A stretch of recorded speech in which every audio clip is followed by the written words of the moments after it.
Première chose, il faut savoir qu'il existe deux types de peuples. Les peuples dominants et les peuples dominés.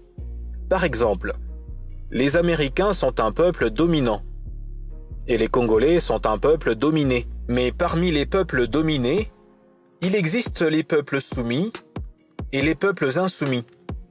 Par exemple, les talibans en Afghanistan sont un peuple insoumis. Mais les Congolais sont un peuple soumis. Comment le peuple congolais, jadis guerrier, est devenu un peuple soumis? Lors de la colonisation, l'Occident a vaincu militairement les rois et les peuples congolais. Mais vaincre un peuple, militairement, ne veut pas dire le soumettre. Le processus de la soumission est mental et psychologique. Après avoir vaincu les Congolais militairement, l'Occident les a soumis par trois choses: la religion, la culturation et le marché économique.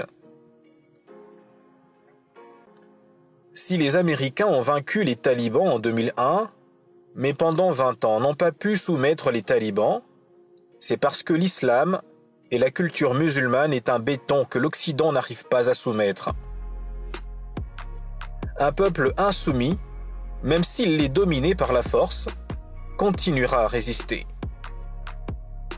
Comme les Vietnamiens ont résisté aux Américains, comme la Corée du Nord a résisté aux Américains, comme les talibans ont résisté aux Américains malgré la grande différence de force. En conclusion, un peuple soumis pleurniche, se plaint, dénonce, et rien n'arrive.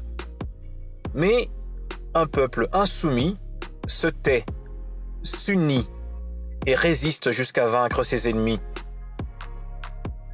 Aussi longtemps que le peuple congolais n'aura pas sa propre religion, ne va pas valoriser sa propre culture, ne va pas apprendre à se nourrir soi-même, ni maîtriser les technologies pour transformer seul ses matières premières, pour avoir un plus grand levier de négociation sur le marché économique mondial, ce peuple restera un peuple soumis, humilié et esclave.